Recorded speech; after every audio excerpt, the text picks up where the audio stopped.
नमस्कार, आप देख रहे हैं सुपर फास्ट 100। आपके साथ मैं हूं चित्रा त्रिपाठी। नमस्कार, मैं हूं राशिद। करेंगे बड़ी खबर से शुरुआत। लखनऊ में विधानसभा के बाहर प्रदर्शन कर रहे बीजेपी के युवा मोर्चा के कार्यकर्ताओं पर पुलिस ने जमकर लाठियांबाजी है।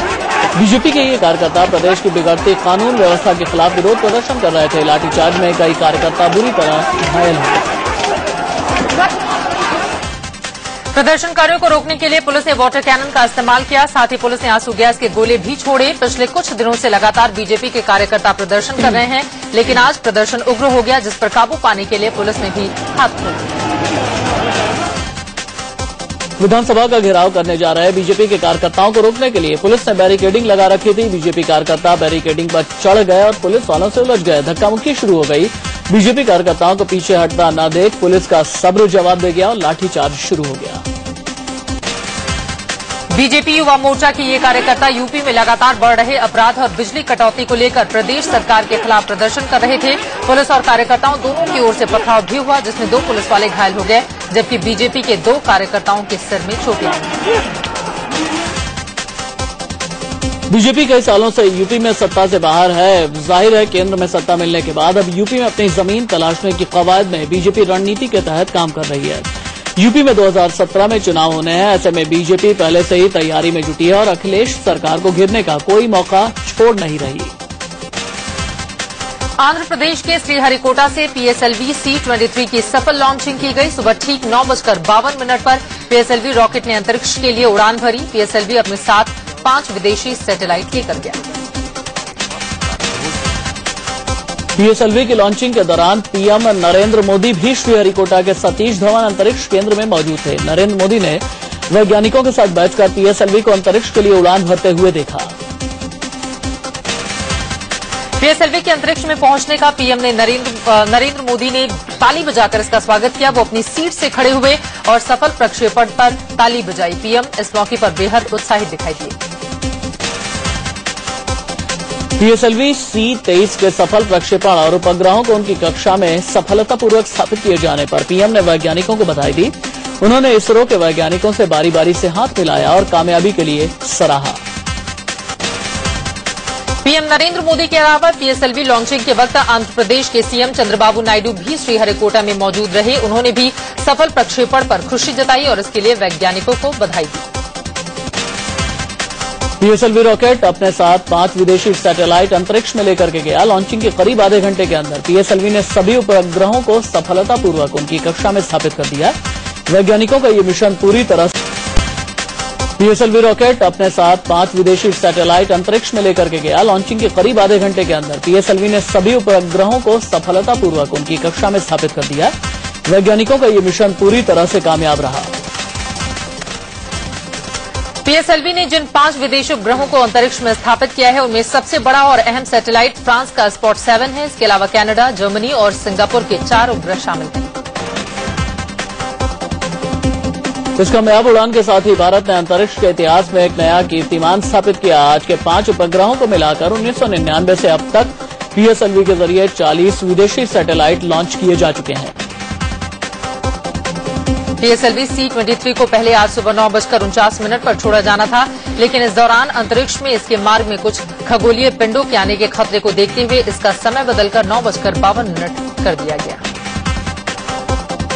PSLV C-23 सैटेलाइट की लॉन्चिंग के बाद प्रधानमंत्री नरेंद्र मोदी ने अपने संबोधन में कहा कि उनका सपना सार्क सैटेलाइट लॉन्च करने का है। PSLV C-23 की कामयाबी पर पीएम नरेंद्र मोदी ने इसरो के वैज्ञानिकों को बधाई देते हुए कहा कि वैज्ञानिकों की बदौलत मानव जीवन में काफी बदलाव आया है। स्पेस साइंस का कितना महत्व है, ये मानव जात को समझाना, उसका अनुभव कराना, ये समय की मांग है। और मैं सभी वैज्ञानिकों को विश्वास दिलाता हूं कि आपने लेबोरेटरी में बैठ करके जो साधना की है, ये साधना करोड़ों करोड़ों लोगों की जिंदगी को बदलने की ताकत है। प्रधानमंत्री नरेंद्र मोदी ने कहा कि इसरो में 4 पीढ़ी के वैज्ञानिकों ने कमाल का काम किया है और इनकी बदौलत हम अंतरिक्ष के क्षेत्र में कई कामयाबियां हासिल कर चुके हैं। 4 पीढ़ी के साइंटिस्टों को मिलने का सौभाग्य मिला। 4 generations आर प्रेजेंट हियर। ये अपने आप में प्रगति की बड़ी निशानी है। पीएम नरेंद्र मोदी ने कहा कि अंतरिक्ष के क्षेत्र में हमारे वैज्ञानिकों ने बेहतर काम किया है और वो और भी बेहतर कर सकते हैं। This shows that we can be the best and we must feel proud of it. And again I repeat, I am confident we can. PM Modi ने इसरो के वैज्ञानिकों की तारीफ करते हुए कहा कि हमारा मंगल मिशन हॉलीवुड मूवी बनाने के खर्च से भी सस्ता है। मैंने सुना है कि हॉलीवुड मूवी जो ग्रेविटी मूवी बनी है उसमें जो खर्चा आया है उससे भी हमारे मार्स मिशन का खर्चा कम है। ये अपने आप में बहुत बड़ी बात है। प्रधानमंत्री नरेंद्र मोदी ने यह भी कहा कि हमें अब डिजिटल स्पेस म्यूजियम बनाने की पहल करनी चाहिए ताकि नई पीढ़ी की दिलचस्पी स्पेस सेक्टर में बढ़ सके। डिजिटल स्पेस म्यूजियम अगर ये हम करते हैं तो देश के नौजवान नई पीढ़ी जाएगी और इंटरेक्टिव स्पेस म्यूजियम बनाएंगे तो हो सकता है कि आने वाली पीढ़ियों को हमें नए साइंटिस्ट पाने की वो एक खिड़की खोल सकने का एक मार्ग बन सकता है। PSLV C-23 की लॉन्चिंग के बाद अपने जोरदार भाषण से प्रधानमंत्री नरेंद्र मोदी ने वैज्ञानिकों की जमकर हौसला अफजाई की और आखिर में भारत माता की जय के नारे भी लगाए।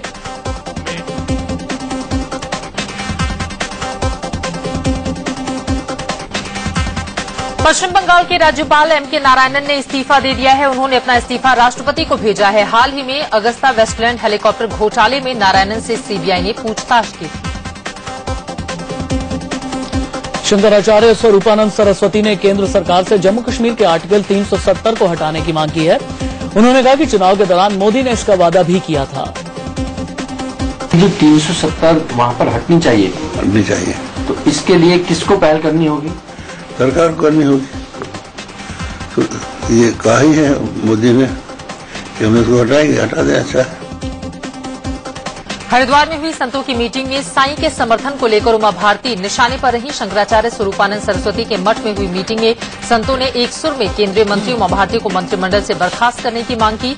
उमा ने साईं को लेकर दिए बयान पर शंकराचार्य से असहमति जताई थी। सभी संतों ने शंकराचार्य स्वरूपानंद सरस्वती के साईं बाबा पर दिए बयान का समर्थन किया। साथ ही हिंदू मंदिरों में दूसरे देवी देवताओं की मूर्तियों के साथ साईं बाबा की मूर्ति लगाने पर भी विरोध जताया।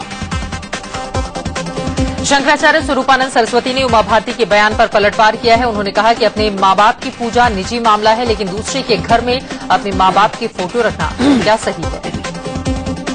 हमारे माता पिता का हम आदर करें, ये हमारा व्यक्तिगत मसला है, लेकिन दूसरे के घर में हम अपने माता पिता का फोटो रख दें, ये व्यक्तिगत कहाँ? ये इसको उत्तर दे दें वो अब चुप हो गई, ये भी गलत बात है। दरअसल साईं की भक्ति को लेकर उमा भारती ने कहा था कि ये एक निजी आस्था का विषय है, बच्चों को माँ बाप की पूजा करने से रोका नहीं जा सकता। आस्था जो होता है वो निजी विषय होता है, मतलब बच्चे माँ बाप को भगवान मानते तो अपन उनको कैसे रोक पाएंगे? बाकी स्वरूपानंद जी के खिलाफ में कभी कुछ बोलती नहीं। मध्य प्रदेश की सियासत में भूचाल मचाने वाले व्यापम घोटाले में आज एसटीएफ हाईकोर्ट में स्टेटस रिपोर्ट दाखिल करने वाली है। एसटीएफ ने अब तक पूर्व मंत्री लक्ष्मीकांत शर्मा, व्यापम के कई अधिकारियों और छात्रों समेत 500 लोगों को गिरफ्तार किया है। व्यापम घोटाले को लेकर कांग्रेस ने मध्य प्रदेश विधानसभा में कल से शिवराज सरकार को घेरने की रणनीति बनाई। नेता विपक्ष सत्यदेव कटारे ने तो विधानसभा की कार्यवाही बाधित होने के संकेत भी दे दिए हैं।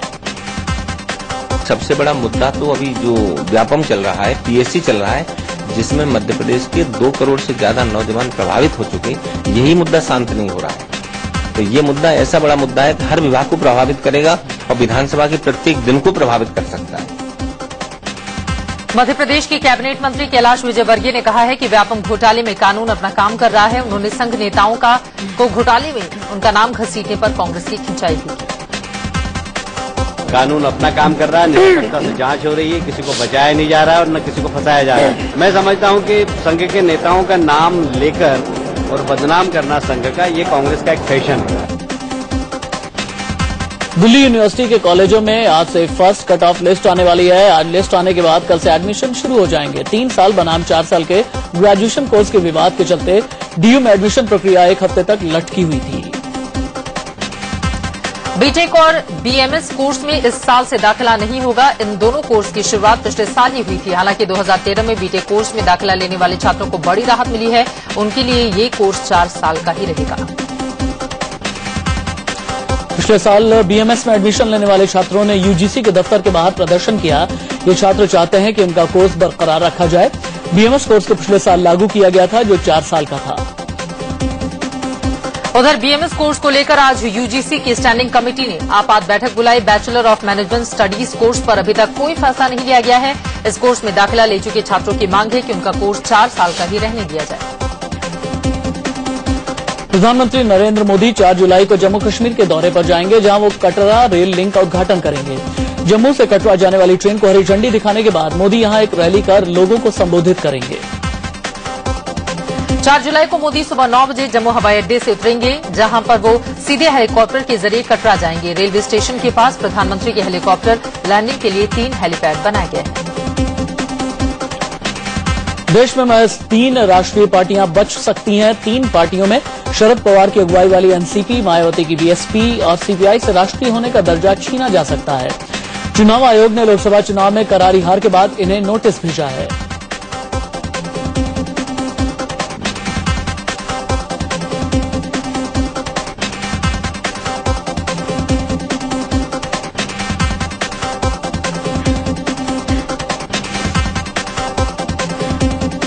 वहीं गुजरात में 9 विधानसभाओं और 1 लोकसभा सीट पर होने वाले उपचुनाव के लिए कांग्रेस पूरी ताकत झोंकने की तैयारी कर रही है। कार्यकर्ताओं का उत्साह बढ़ाने के लिए गुजरात प्रदेश कांग्रेस ने 3 दिन के चिंतन शिविर का आयोजन किया। लोकसभा चुनाव में मोदी की आंधी में कांग्रेस गुजरात में खाता भी नहीं खोल सकी थी। प्रदेश प्रभारी गुरदास कामत, शंकर सिंह वाघेला और अर्जुन मोढवाडिया ने भरोसा जताया कि उपचुनाव में कांग्रेस उम्मीद से बेहतर प्रदर्शन करेगी। लखनऊ में औषधि निर्माण यूपी डीपीएल के कर्मचारियों ने स्वास्थ्य मंत्री अहमद हसन के घर का घेराव किया। नाराज कर्मचारियों ने भ्रष्टाचार में लिप्त यूपी डीपीएल के एमडी को हटाने की तत्काल मांग की। लोकसभा चुनाव में करारी हार के बाद आम आदमी पार्टी ने अब सिर्फ दिल्ली पर ही ध्यान केंद्रित करने का फैसला किया है। पार्टी संयोजक अरविंद केजरीवाल ने यह ऐलान भी किया कि आम आदमी पार्टी हरियाणा और महाराष्ट्र के विधानसभा चुनाव नहीं लड़ेगी। पहले कहा जा रहा था कि आम आदमी पार्टी हरियाणा और महाराष्ट्र के विधानसभा चुनाव लड़ेगी, लेकिन गूगल हैंगआउट में अपने कार्यकर्ताओं से बात करते हुए केजरीवाल ने कहा कि हमें दिल्ली पर ही फोकस करना है। सभी जगह चुनाव लड़ने के लिए फंड नहीं है। नए आशियाने पर छिड़े विवाद के बाद आम आदमी पार्टी के संयोजक अरविंद केजरीवाल सिविल लाइन्स वाले बंगले में शिफ्ट नहीं करेंगे। पूर्व कांग्रेस नेता भीखूराम जैन के बेटे नरेंद्र जैन ने अपना पुराना बंगला 1 रुपए के किराए पर केजरीवाल को ऑफर किया था। सिविल लाइन्स के जिस 4B फ्लैगस्टाफ रोड के मकान में केजरीवाल जाने वाले थे, उस मकान को लेकर कानूनी विवाद सामने आया है। नरेंद्र जैन के भाई सामने आए और कहा कि घर को लेकर कोर्ट में केस चल रहा है, जिसके बाद केजरीवाल ने यहां शिफ्ट होने का प्लान टाल दिया। चीन दौरे पर गए उपराष्ट्रपति हामिद अंसारी की अगुवाई में भारत ने चीन के साथ 3 महत्वपूर्ण सहमति पत्र पर दस्तखत किए। एमओयू पर दस्तखत के वक्त वाणिज्य मंत्री निर्मला सीतारमण और चीन के उपराष्ट्रपति यूनान छाओ भी मौजूद थे। एमओयू के मुताबिक एक औद्योगिक पार्क सहयोग कार्यशील समूह बनेगा, जिसका मकसद भारत में चीनी निवेश को आकर्षित करना है। साथ ही ब्रह्मपुत्र नदी के बाढ़ के आंकड़ों को साझा करने पर भी सहमति बनी। चीन दौरे पर उपराष्ट्रपति के साथ गई वाणिज्य मंत्री निर्मला सीतारमण ने मेजबान देश के वाणिज्य मंत्री गाओ हुचेंग से भी मुलाकात की। दोनों ने आपसी कारोबार को बढ़ावा देने को लेकर चर्चा की। चीन की राजधानी बीजिंग में उपराष्ट्रपति हामिद अंसारी को गार्ड ऑफ ऑनर दिया गया। हामिद अंसारी ने परेड की सलामी ली और रेड कार्पेट पर चलकर आर्मी की परेड का मुआयना भी किया। फ्रांस के विदेश मंत्री लॉरेट फैबियस ने दिल्ली में विदेश मंत्री सुषमा स्वराज से मुलाकात की। इस दौरान दोनों देशों के प्रतिनिधिमंडल के बीच कई मुद्दों पर बातचीत भी हुई। मुंबई के सनसनीखेज पल्लवी पुरकायस मर्डर केस में कोर्ट ने सिक्योरिटी गार्ड सज्जाद को दोषी करार दिया है। मुंबई सेशन कोर्ट 3 जुलाई को सजा का ऐलान करेगा। साल 2012 में सज्जाद ने फ्लैट में घुसकर पल्लवी की हत्या कर दी थी। सिक्योरिटी गार्ड सज्जाद को तीनों ही आरोपों में दोषी पाया गया। सज्जाद पर पल्लवी की हत्या के अलावा छेड़छाड़ करने का भी दोष साबित हुआ। इसके साथ ही सज्जाद पल्लवी के फ्लैट में गैर कानूनी तरीके से घुसने का भी दोषी पाया गया। पल्लवी के पिता और आईएएस अफसर अतानुप पुरकायस ने गार्ड सज्जाद को फांसी देने की मांग की। उन्होंने कहा कि सज्जाद को फांसी होगी तभी उनके परिवार को शांति मिलेगी। कोर्ट ने जो है एक्यूज को गिल्टी पाया ऑल चार्जेस पे और हम इससे सेटिस्फाइड हैं। हमें तो उसके मौत के उसके सजाए मौत के अलावा किसी से भी संतुष्ट नहीं होगा। आईएएस अफसर की बेटी और वकील पल्लवी वडाला में हिमालयन अपार्टमेंट में रहती थी। 9 अगस्त 2012 को गार्ड सज्जाद उसके फ्लैट में घुस आया और जबरदस्ती की कोशिश की। नाकाम रहने पर उसने पल्लवी की हत्या कर दी। चेन्नई के पुरारू इलाके के मोगाली बाक्कम में शनिवार हुए इमारत हादसे में मरने वालों की संख्या 17 हो गई है। रेस्क्यू ऑपरेशन के दौरान अब तक मलबे से 17 लोगों के शव निकाले जा चुके हैं। अभी भी कई के दबे होने की आशंका है। चेन्नई में हुए इमारत हादसे में 2 कथित मालिकों को गिरफ्तार किया गया है। पुलिस ने 2 इंजीनियर सहित कुल 6 लोगों को इस घटना के सिलसिले में अब तक गिरफ्तार किया है और अलग अलग धाराओं के तहत उनके खिलाफ मामला दर्ज किया है। इस बीच मुख्यमंत्री जे जयललिता ने घटनास्थल का दौरा किया। उन्होंने हादसे में मारे गए लोगों के परिजन को 2-2 लाख रुपए और घायलों को 50-50 हजार रुपए की सांत्वना राशि देने की घोषणा की। उन्होंने एक निजी अस्पताल में घायलों से मुलाकात की। चेन्नई में हुए इमारत हादसे में मारे गए और घायल हुए कई मजदूर आंध्र प्रदेश के हैं। आंध्र प्रदेश के मुख्यमंत्री चंद्रबाबू नायडू ने आज घटनास्थल का दौरा किया और अस्पताल जाकर घायलों का हालचाल जाना। दिल्ली में पार्किंग के झगड़े को लेकर लड़कों की सनक की तस्वीर सामने आई है। रॉड लेकर लड़का घर के बाहर खड़ी कार को निशाना बनाता है। कार के पिछले शीशे पर रॉड मारकर शीशे को चकनाचूर कर देता है। पार्किंग के झगड़े का वाकया दिल्ली के ज्योति नगर इलाके का है। एमआईजी फ्लैट में रहने वाले मनीष की i10 कार उसके घर के बाहर खड़ी थी। पड़ोस के 3 लड़कों ने कार हटाने को कहा, जिसे लेकर कहासुनी शुरू हो गई। लाल शर्ट में खड़े पड़ोस के इन लड़कों ने गुस्से में नाव देखा नताब, हाथ में लिया रॉड, कार के शीशे पर दे मारा। सरेआम लड़के को गुंडागर्दी कार मालिक ने अपने कैमरे में कैद कर ली। पुलिस ने वीडियो के आधार पर आरोपियों की गिरफ्तारी की है।